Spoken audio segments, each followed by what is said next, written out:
Hey everybody, this is James P. Wagner here with Local Gems Press, and you're here in an episode of Poetry Forms Explained, which is just a series of short little videos we do breaking down a poetry form, maybe talk a little bit about its history and make it simple so that you all can hopefully go out there and write it. And if you've written them before, well, you could write them again.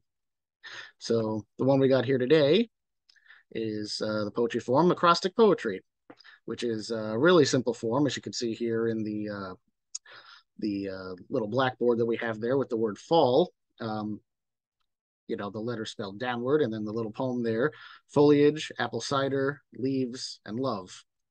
So basically, the way to write an acrostic is you write a word, downward, and then you write the poems across. It could be a short word, a long word. It could even be a series of words. That's kind of up to, the author. To give a little history about the acrostics, it actually goes all the way back to ancient Greece, the Alexandrine period, where they would write these pretty frequently. Latin playwrights, Aeneas and Plautus, also used them pretty frequently inside their plays.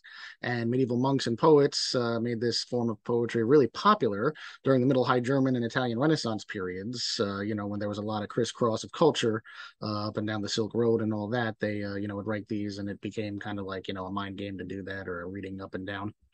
And one little interesting piece of history actually is, there's an acrostic actually behind the concept of the Jesus fish, which was, a symbol that they actually used to avoid persecution, during that time. And as you can see here in the original Greek, along with the translation here, you got the first letter of, the words ichthys, which is the Greek word for fish. And, so you take the five letters or the five starters there. And so you got Jesus Christ, God, Son, Savior. And, you got a little acrostic there with that word that has, some pretty interesting history behind it. But you could make a whole video just about that, actually. How to write an acrostic?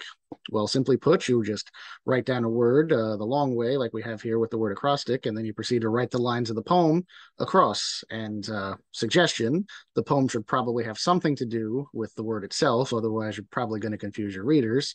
I guess that's not technically a requirement, but it's, probably a pretty good idea. Here's an example poem from the word acrostic written down about acrostics. Acrostic poems contained within each first letter, representing a word arranged on purpose for poetic value, specifically to show the value a word can possess, and using each first letter consciously. So, yeah, that's acrostics for you. Maybe you want to go out and want to write some yourself. Maybe you already have, and maybe you just want to revisit it now. So that's all we got for you today. We'll see you next time. Take care.